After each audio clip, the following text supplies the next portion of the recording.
Skinny jeans. Did Icelandic sorcerers take this fashion trend a little too literally in the name of magic? The truth behind Necropants and Iceland's witchy ways today. But like, after you like and subscribe our channel, seriously? Okay, thanks. Today on Cool Stuff, Strange Things.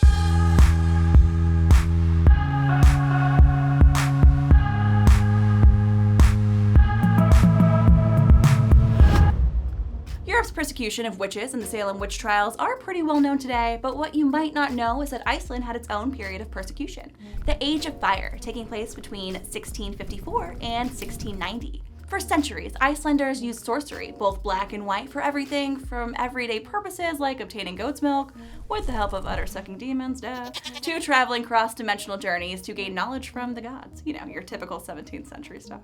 As real as that all may sound, most accusations would be blame placed on a foe who consequently had to prove beyond a shadow of a doubt that they were not a witch. Should there be any evidence, the case was promptly closed and the accused was burned at the stake. During the Icelandic Age of Fire, well over 200 people were officially charged with practicing sorcery, the majority of them men, 20 of which were sentenced to death.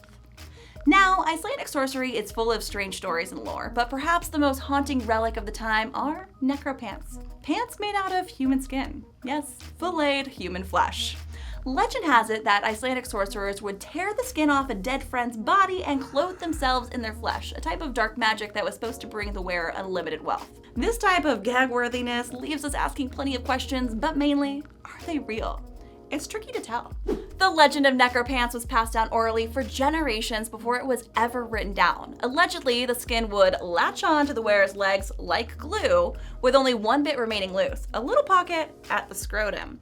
In that pocket, the sorcerer would have to place a magic rune or a coin stolen from a widow, and from then on, he would be able to reach his hand around into that pocket and pull out as much wealth as he ever wanted. As this was a form of black magic though, wearing necropants formed a pact with the devil and pretty much guaranteed this guy's spot in hell forever. But there was one way out. The wearer could spare eternal damnation by convincing someone else to take the pants. Alright, let's get real. Evidence. Beside that written history, there's only been one person ever accused of wearing necropants. His name was Manslaughter Johnson, who lived in Iceland's Pappy Island in the 18th century.